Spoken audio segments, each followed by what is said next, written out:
तो हम लोग देख रहे थे पेपरवर सोमनीफेरम। आवाज आ रही है सबको? पेपरवर सोमनीफेरम नाम का प्लांट, जिसको कॉमनली बोला जाता है पॉपी प्लांट। पॉपी प्लांट जो है ये कॉमन नेम है, और पेपरवर सोमनीफेरम ये इसका साइंटिफिक नेम है। इसके लेटेक्स से, जो इसकी रबर लाइक स्ट्रक्चर होता है, जो बार्क होती है उसमें से लेटेक्स निकाली जाती है, उसमें से मॉर्फिन निकाली जाती है। ठीक है, और फिर इस मॉर्फिन का एसिटाइलेशन किया जाता है, तब कहीं जाके बनती है डाई एसिटाइल मॉर्फिन, जिसको हम लोग स्मैक बोलते हैं। ठीक है, तो जितने मॉर्फिन जो है वो लेटेक्स की फॉर्म में निकालते हैं इसमें से, जो इसका लिक्विड टाइप पार्ट। लेटेक्स होता है रबर जैसा, होता है लिक्विड रबर जैसा, जो बार्क है उसको छील के काट के कुछ निकालते हैं उसमें से। ठीक है, या कंफर्म करके मैं तुम्हें बता देती हूँ। लेटेक्स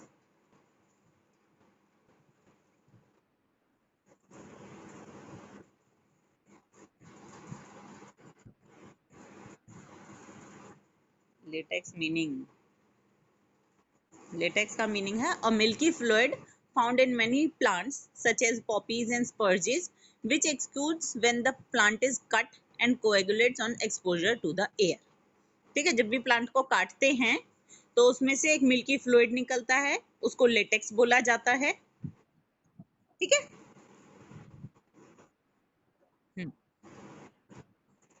तो यहाँ से मॉर्फिन निकलता है, और फिर मॉर्फिन के एसिटाइलेशन से डाई एसिटाइल मॉर्फिन यानी कि हेरोइन, जिसे हम स्मैक भी कहते हैं, वो बन जाती है। जनरली इसका मोड ऑफ यूज क्या है, मोड ऑफ एब्यूज क्या है एक्चुअली, कि कैसे लेते हैं इसको। इसको यूज करते हैं स्नॉटिंग से और इंजेक्शन से। जो ड्रग एल्कोहल ये वाला जो पोर्शन है, इसमें से जितने भी तुम लोग पढ़ोगे ड्रग्स, उन सभी में जितने वर्ड्स मैंने बताए, सब के सब वर्ड्स बहुत इंपॉर्टेंट होते हैं, क्योंकि ये पार्ट्स में पूछे जाते हैं। कि कह दिया ओपियोइड, जनरल नेम बताओ या कॉमन नेम बताओ, या फिर कौन से प्लांट में से निकाले जाते हैं वो बता दो, किस तरीके से लिए जाते हैं वो बता दो। ठीक है, और इसके जो ओपियोइड रिसेप्टर्स हैं वो कहाँ कहाँ प्रेजेंट होते हैं वो बता दो।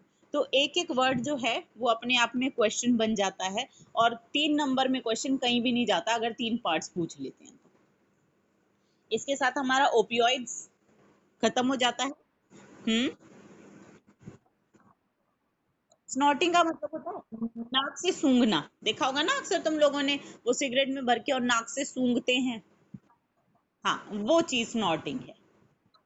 ठीक है, हेरोइन जो है वो एक डिप्रेसेंट है। डिप्रेसेंट का मतलब होता है जो तुम्हारी सुध बुध भुला देता है, और इसीलिए ये बॉडी के फंक्शंस को स्लो डाउन कर देता है। स्लो डाउन बॉडी फंक्शंस, और इसीलिए अक्सर कहते हैं जिन लोगों ने यूज करना होता है, कि इन्हें खा के, इन्हें यूज करके जो बॉडी है वो रिलैक्स हो जाती है।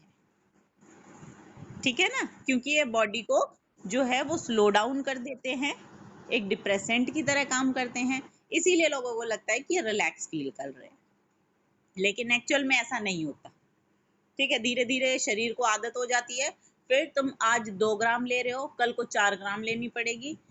4 बार यूज करने के बाद हो सकता है तुम्हारे ऊपर 10 ग्राम भी काम ना करे। ठीक है, क्योंकि बॉडी जो है वो टॉलरेंट हो जाती है, जो रिसेप्टर्स होते हैं वो रिएक्ट करना बंद कर देते हैं। सेकंड कैटेगरी हम लोग देखते हैं कैनाबिनॉइड्स। ठीक है, कैनाबिनॉइड्स केमिकल्स हैं जो कि इंटरेक्ट करते हैं कैनाबिनॉइड रिसेप्टर्स के साथ में। रिसेप्टर्स सब इन्हीं के नाम पे रखे हुए हैं। ठीक है, कैनाबिनॉइड रिसेप्टर हैं, और ये रिसेप्टर प्रेजेंट होते हैं ओनली ब्रेन के अंदर। ठीक है, ब्रेन के अंदर प्रेजेंट होते हैं। कहाँ से निकाले जाते हैं? इसका जो प्लांट है, प्लांट का नाम है कैनाबिस, कैनाबिस सेटाई। ठीक है, इनफ्लोरेसेंस से निकाले जाते हैं। इनफ्लोरेसेंस यानी जो फ्लावर्स हैं, लीव्स हैं या रेजिन्स हैं, इनसे बनाए जाते हैं जो कैनाबिस सटाइवा है, इसके डिफरेंट प्रोडक्ट्स यूज किए जाते हैं कैनाबिनॉइड्स बनाने के लिए। इसमें से क्या क्या निकाला जाता है, बनाया जाता है? मारिजुआना, मारिजुआना एक ड्रग है। हशीश, ये भी ड्रग है। चरस और गांजा। ठीक है, ये सभी चीजें जो हैं ये कैनाबिस सटाइवा से बनाई जाती हैं, लेकिन फर्क क्या है सिर्फ कि कौन से पार्ट से तुम ले रहे हो, यानी प्लांट का कौन सा पार्ट लिया हुआ है या कौन से कॉम्बिनेशन से तुम लोगों ने ये चीजें बनाई हुई है।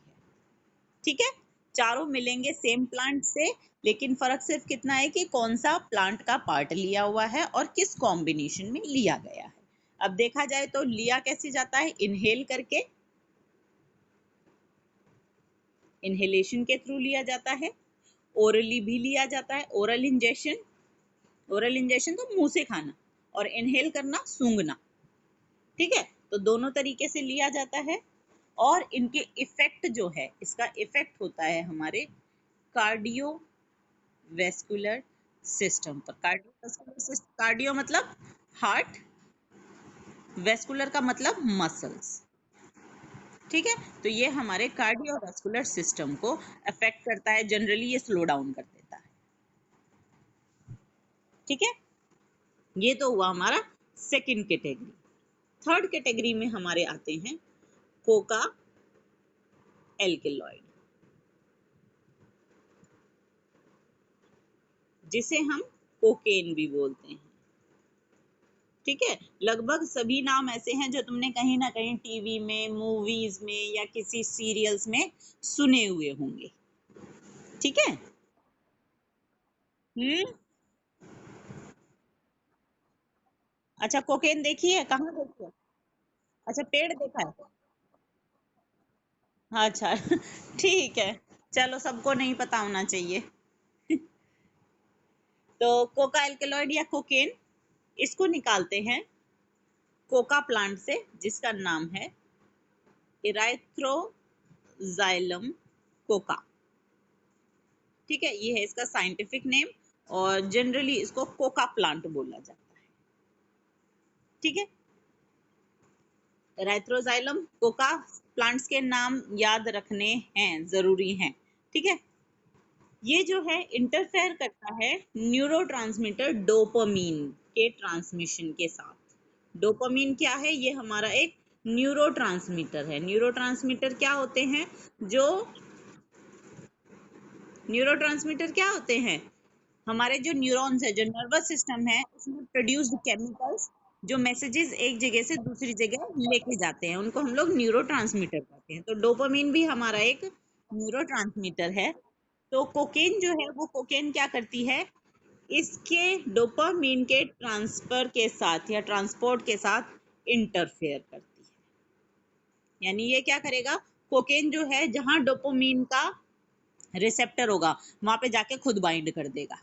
ठीक है, जिसकी वजह से इफेक्ट्स कुछ और हो सकते हैं। तो जो नॉर्मल काम होना चाहिए था वो नहीं होगा। कोकेन को कॉमनली कोक या क्रैक भी कहा जाता है।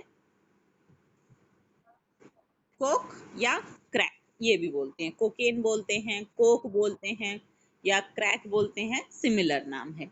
यूज देखा जाए इसका कि कैसे अब्यूज किया जाता है इसको, तो इसको स्नॉट किया जाता है, यानी नाक के थ्रू सूंघ के लिया जाता है। फिर इसके इफेक्ट्स देखेंगे कि ये किसको अफेक्ट करता है, तो ये करता है हमारे सेंट्रल नर्वस सिस्टम को अफेक्ट। ठीक है, सेंट्रल नर्वस सिस्टम को अफेक्ट कर रहा है क्योंकि हमारा जो डोपामीन है वो सेंट्रल नर्वस सिस्टम का पार्ट है, न्यूरोट्रांसमीटर है। ठीक है, इसकी वजह से क्या होता है, अ सेंस ऑफ यूफोरिया आती है। यूफोरिया का मतलब है कि सब कुछ हिला डुला जनरली लगता है, सुध बुध खो जाने वाली बात होती है। साथ में इसमें खास बात है कि एनर्जी जो है वो इंक्रीज्ड लगती है। ठीक है, कि अगर कोकेन कोई लेता है तो उसको एकदम से बॉडी में एनर्जी बहुत ज्यादा लगती है। लेकिन अगर इसकी एक्सेसिव यूज हो जाए, यानी थोड़ा सा भी ज्यादा लेते हैं, तो उससे हेल्यूसिनेशंस होने लगते हैं। हेल्यूसिनेशन होता है इंसान जो है वो अपने ही दिमागी ख्याली पुलाव पाता है और उसी तरीके के उसके आसपास चीजें उसको दिखाई देती हैं, यानी भ्रम में जीना एक तरीके से। ठीक है, हेल्यूसिनेशन का मतलब होता है भ्रमित। क्या हुआ? इनका कोई अच्छा यूज? बेटे ये एब्यूज है, एक्चुअली यूज करने के लिए ही बनाए गए थे। जब दर्द होता है लोगों को, जो ऑपरेशंस हैं या इस तरीके की चीजें हैं जहां बहुत ज्यादा दर्द वाली चीजें होती हैं, उस टाइम पे इनमें से कुछ ड्रग्स दिए जाते हैं बहुत माइन्यूट अमाउंट में। ठीक है, जो नींद आने वाली चीजें होती हैं, जैसे कोई हार्ट पेशेंट है, ठीक है, हार्ट पेशेंट्स को अक्सर नींद की दवाइयां दी जाती हैं जब वो अंडर ट्रीटमेंट होते हैं। उस टाइम पे ऐसी कुछ चीजें दी जाती हैं जो ड्रग्स हैं, ताकि वो नींद ले सकें अच्छी खासी, क्योंकि इन सभी चीजों से नींद आती है। ठीक है, लेकिन वो बहुत स्मॉल अमाउंट में होता है। जब ये लार्ज अमाउंट में ली जाती है तो उसको फिर अब्यूज कहा जाता है। ठीक है, तो ऐसा नहीं है कि इनके अच्छे यूज नहीं है, क्योंकि अगर तुम टॉपिक देखोगे, टॉपिक इज अब्यूज, तो इसीलिए तुम्हें सिर्फ अब्यूज के बारे में बताया गया है। ठीक है, मेडिसिन पढ़ोगे तो वहां पे इनके यूजेस भी मिल जाएंगे कि ये कहाँ यूज की जाती है। अच्छा, उसके अलावा हेल्यूसिनेशन कॉज करता है ये, यानी भ्रम लोगों को हो जाता है अक्सर। उसके अलावा एक दो और हेल्यूसिनेजेड प्रॉपर्टी वाले जो प्लांट्स हैं, वो हैं एट्रोपा बेलेडोना। ये प्लांट हैं जिनमें से कुछ प्रोडक्ट्स निकाले जाते हैं, और इनके जो प्रोडक्ट्स हैं फिर वो हेल्यूसिनेशन कॉज करते हैं, यानी लोग जो है वो उल जलूल बातें करते हैं, कुछ कुछ बोलने लगते हैं, वो सब हेल्यूसिनेशंस हैं। ठीक है, आजकल कुछ स्पोर्ट्स पर्सन जो हैं वो भी इन चीज़ों को यूज़ करते हैं, यूज़ के अब्यूज़ करते हैं, ताकि जैसे अगर उनका कोई गेम है, ठीक है, सपोज करो कोई कंपटीशन है और उसमें कोई ये कोका एल्कलॉइड यूज़ कर लेता है, तो उसमें क्या होगा, एकदम से एनर्जी जो है वो बहुत ज़्यादा हो जाएगी, इंक्रीज इन एनर्जी हो जाएगी, तो उसकी परफॉर्मेंस बेटर हो सकती है, बेटर परफॉर्मेंस आएगी। तो इस तरीके से, इसीलिए जब इंटरनेशनल या नेशनल तरीके के गेम्स होते हैं तो उसमें डोपिंग टेस्ट होता है। ठीक है, वो डोपिंग टेस्ट क्या है? वो डोपिंग टेस्ट चेक करता है कि आपने किसी तरीके का कोई ये जो इंक्रीज एनर्जी इंक्रीज करने वाला कोई भी सब्सटेंस जो है वो तो नहीं लिया है, आपकी जो नेचुरल परफॉर्मेंस है आप उसी के दम पे जीतो, ठीक है, या परफॉर्म करो। तो ये थी हमारी तीनों कैटेगरीज, ओपियोइड्स, कैनाबिनॉइड्स और कोका एल्कलॉइड्स। इसके अलावा कुछ चीजें और दे रखी हैं, ड्रग्स जैसे कि बार्बिचुरेट्स, एम्फिटामिन्स, बेंजोडायजेपिन्स, या कुछ दूसरी ड्रग्स हैं जो कि नॉर्मली पेशेंट्स को कोप अप करती है मेंटल इलनेसेस के साथ में। ठीक है, अब जो स्वाति मुझे पूछ रही थी ना कि इसका यूज नहीं है कुछ भी, तो जो मेंटल इलनेस वाले लोग होते हैं, जो कि डिप्रेशन या फिर इंसोम्निया से ग्रसित होते हैं, उन लोगों के लिए ये केमिकल्स यूज किए जाते हैं। ठीक है, लेकिन जो चीजें यूज के लिए ली जा रही थी उनको फिर अब्यूज किया जाता है। जैसे मॉर्फिन जो है, हम लोगों ने पढ़ा था, जो स्मैक थी ना, डायसिटाइल मॉर्फिन। तो मॉर्फिन जो है वो बहुत इफेक्टिव सेडेटिव और पेन किलर है, और जो लोग सर्जरी अंडरगो करते हैं, जिनको सर्जरी की जाती है, अक्सर उनको ये दी जाती है। ठीक है, तो ये इसका यूज हुआ। बहुत सारे प्लांट्स हैं जिसके फ्रूट्स, सीड्स हेल्यूसिनोजेनिक प्रॉपर्टीज वाले होते हैं, उनका काफी समय से अलग अलग मेडिसिन्स में, रिचुअल सेरेमनीज वगैरह में यूज किया जाता है। जब इसका पर्पस मेडिसिनल यूज के अलावा कुछ हो जाए और इसकी अमाउंट जो है इतनी ली जाए जो कि नॉर्मल फंक्शनिंग के साथ में, चाहे वो नॉर्मल फंक्शनिंग फिजिकल तरीके से हो, फिजियोलॉजिकल या साइकोलॉजिकल तरीके से हो, इन फंक्शंस को अगर इम्पेयर करती है तो फिर हम उसे कहते हैं ड्रग एब्यूज। तो ड्रग एब्यूज की डेफिनेशन क्या है? डेफिनेशन है कि क्या बोलते हैं, when medicines are taken for a purpose other than medicinal use, medicinal use के अलावा अगर किसी भी और तरीके के पर्पस के लिए मेडिसिन यूज की जाती हैं या फिर इतनी अमाउंट में ली जाती हैं या इस फ्रीक्वेंसी के साथ ली जाती हैं, फ्रीक्वेंसी का मतलब ज्यादा बार ली जाती हैं, ठीक है, अगर ज्यादा फ्रीक्वेंसी से ली जाती हैं कुछ इस तरीके से जिसकी वजह से किसी का फिजिकल, फिजियोलॉजिकल या साइकोलॉजिकल फंक्शन इम्पेयर हो, यानी जो नॉर्मल फंक्शनिंग थी वो खराब हो जाए, तो उसको हम लोग ड्रग एब्यूज कहते हैं। ठीक है, तो पूरा पढ़ने के बाद तुम्हें लास्ट में ड्रग एब्यूज की डेफिनेशन मिल जाती है। तुम चाहो तो ड्रग एब्यूज की डेफिनेशन नोट्स बनाते टाइम सबसे पहले लिख सकते हो। उसके बाद ये सब थे ड्रग्स। ड्रग्स के बाद स्मोकिंग की बात करते हैं, छोटा सा पोर्शन। स्मोकिंग, वैसे तो ड्रग्स ही सबसे ज्यादा हार्मफुल हैं क्योंकि उनकी थोड़ी सी भी अमाउंट जो है वो बहुत ज्यादा नुकसान पहुंचाती है और एकदम से क्या बोलते हैं बॉडी में बहुत जल्दी एब्जॉर्ब हो जाती है, और सबसे बड़ी प्रॉब्लम है ये हमारे सेंट्रल नर्वस सिस्टम को जाके सीधा अटैक करती है। ठीक है, और ये सभी केमिकल्स ऐसे हैं जो हमारे रिसेप्टर्स को जाके बाइंड कर सकते हैं। तो ड्रग्स सबसे ज्यादा नुकसानदायक है। नेक्स्ट हमारे पास स्मोकिंग है। स्मोकिंग की वजह से भी, कितना टाइम हो गया, 10 मिनट रह गए। चलो आज का ये खत्म करेंगे। ड्रग्स की लत इसीलिए लग जाती है, जो बच्चे मैं बता रही थी ना कि आज तुमने 2 ग्राम लिया, ठीक है, फिर तुम्हारे जो रिसेप्टर्स हैं उसके लिए वो इंसेंसिटिव हो जाएंगे, फिर तुम्हें क्या करना पड़ेगा, उतने ही इफेक्ट के लिए 4 ग्राम लेनी पड़ेगी। ठीक है, जब तुम 4 ग्राम लोगे तो कुछ टाइम के बाद वो 4 ग्राम के लिए भी इनसेंसिटिव हो जाएंगे, रिसेप्टर्स जो है वो 4 ग्राम को रिस्पॉन्ड नहीं करेंगे, फिर उनको हायर अमाउंट चाहिएगी। ठीक है, तो इस तरीके से क्या होगा, धीरे धीरे तुम्हारी बॉडी जो है वो आदतन हो जाती है। ठीक है, या हम कह देते हैं कि वो लत लग जाती है। और एक और रीजन होता है कि जब तुम्हारी बॉडी को इस चीज की हैबिट हो जाती है तो क्या होता है, बॉडी में विड्रॉइंग सिम्टम्स आ जाते हैं, यानी कि अगर नहीं लेते हैं, जो कॉमन कॉन्टिन्यूसली ले रहा है और वो नहीं लेता है, तो क्या होगा उसमें कि बॉडी में कुछ नेगेटिव इफेक्ट्स दिखाई देंगे, जैसे उसको बहुत ज्यादा पसीना आने लगता है, एंजाइटी होने लगती है, शेकीनेस, बॉडी जो है वो कांपने लग जाए, ठीक है, ठीक से कुछ दिखाई ना दे, ये सब चीजें हो जाती हैं, ये विड्रॉल सिम्टम्स कहा जाता है, इसको आगे पढ़ेंगे। जो एडिक्शन के रीजंस हैं, 8.5.2 हमारा एक टॉपिक है, एडिक्शन एंड डिपेंडेंस, वहां पे ये आएगा। ठीक है, तो अभी हम पढ़ते हैं स्मोकिंग। स्मोकिंग को देखा जाए तो टोबैको जो है लगभग 400 सालों से भी पहले से काफी यूज किया जा रहा है। टोबैको को च्यू किया जाता है, चबाया जाता है, स्मोक किया जाता है, और स्नफ की तरह भी, स्नफ वही अगेन नोज में, ठीक है, सूंघने का, स्नफ की तरह भी यूज किया जाता है।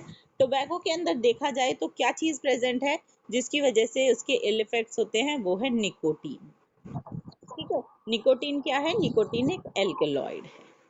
ठीक है, एल्केलॉइड जो हम बोल रहे हैं वो एक पूरा कैटेगरी है जिसके अंदर निकोटीन एक एग्जाम्पल है। निकोटीन जो है वो क्या करता है, एड्रीनल ग्लैंड को स्टिमुलेट करता है। हमारी एड्रीनल ग्लैंड अगर तुम्हें याद हो तो फाइट और फ्लाइट हार्मोन्स भी प्रोड्यूस करती है, एड्रीनालिन, नॉर एड्रीनालिन ये रिलीज करती है ना, एड्रीनालिन यूज करती है और नॉर एड्रीनालिन भी यूज करती है, जो क्या बोलते हैं सिक्रीट करती है। इसकी वजह से क्या होता है कि ब्लड प्रेशर इंक्रीज हो जाता है, हार्ट रेट इंक्रीज हो जाता है, तो इसीलिए जो लोग स्मोक करते हैं उनमें अक्सर बीपी की प्रॉब्लम, ये हार्ट रेट इंक्रीज होने की प्रॉब्लम या फिर हार्ट अटैक्स की प्रॉब्लम कहीं ज्यादा हो जाती है। इसके अलावा जो निकोटीन है बॉडी में इकट्ठा हो जाता है तो ये एक कार्सिनोजन का भी काम करता है, और कार्सिनोजन हमने देखा था, कार्सिनोजन क्या होते हैं, कैंसर कॉजिंग सब्सटेंसेस होते हैं। ठीक है, तो इनकी वजह से जो कैंसर है वो भी हो जाता है। उसके अलावा cancers of lung, urinary bladder, throat, bronchitis, emphysema, coronary heart disease, gastric ulcer, ये बहुत सारी बीमारियों के नाम बताए गए हैं कि किस किस तरीके की प्रॉब्लम्स जो हैं वो निकोटीन की वजह से या स्मोकिंग की वजह से हो सकती है। उसके अलावा स्मोकिंग की वजह से क्या होता है, स्मोकिंग का जो धुआं होता है उसमें कार्बन डाइऑक्साइड ज्यादा, कार्बन मोनोऑक्साइड ज्यादा होती है। ठीक है, कार्बन मोनोऑक्साइड हमारे लिए बिल्कुल टॉक्सिक है, पॉइजनस है। ठीक है, जिसकी वजह से क्या होता है, ये बॉडी के अंदर इसकी अमाउंट इंक्रीज हो जाती है और हमारी बॉडी में ऑक्सीजन डेफिशिएंसी हो जाती है।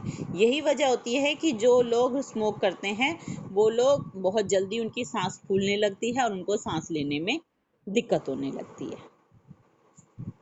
हालांकि सरकार ने अपनी तरफ से बहुत कोशिशें की हुई है कि भाई लोग ना लें, अवेयरनेस बहुत सारी फैलाई जाती है। जितने भी आप ये स्मोकिंग वाले या ऐसे कुछ ड्रग्स वगैरह देखते हो, उनके सभी के पैकेट्स पे वार्निंग भी लगी होती है, ठीक है, लेकिन फिर भी स्मोकिंग जो है बहुत प्रेवलेंट है। शायद लोग कुछ कूल मान लेते हैं कि ये चीजें कूल होती हैं। हाँ कुछ लोग मान लेते हैं कि ये स्टेटस का सिंबल है। वो सब हम आगे पढ़ेंगे कि भाई क्या क्या रीजंस हो सकते हैं जिसकी वजह से लोग इनको लेते हैं। पर अभी के लिए इतना ही कि डेंजर्स ऑफ स्मोकिंग, क्योंकि हमें पता है स्मोकिंग है या ड्रग अब्यूज है, ये सब क्या है, ये एडिक्टिव होते हैं। इनकी सबसे बड़ी प्रॉब्लम है कि ये एडिक्टिव होते हैं, यानी इनका एडिक्शन हो जाता है, लोगों को लत पड़ जाती है। अगर तुम एक बार लेना शुरू करते हो तो तुम उसको छोड़ नहीं पाते, और अगर छोड़ना चाहते हो तो फिर तुम्हें मेडिकल और साइकोलॉजिकल दूसरे दोनों तरीके की काउंसलिंग की तरह ज़रूरत पड़ती है। बिना काउंसलिंग के ये छूट भी नहीं पाती, अनटिल एंड अनलेस तुम लोगों की बहुत ही ज़्यादा विल पावर हो। अदरवाइज जो ड्रग और अल्कोहल अब्यूज, ड्रग है, अल्कोहल अब्यूज है, या फिर स्मोकिंग है, ये चीज़ें आसानी से छूट नहीं पाती। ठीक है, आज के लिए हम लोग इतना पढ़ेंगे। इससे आगे कल करते हैं, कल आई मीन परसों करते हैं। वैसे एक क्लास में हो जाएगा, बहुत ज़्यादा चीज़ें नहीं हैं। हाँ, हो सकते हैं, अगर तुम कंटिन्यू रखना चाहते हो तो मैं और बढ़ा देती हूँ। बताओ। बोलो, अगर तुम लोगों ने पढ़ना है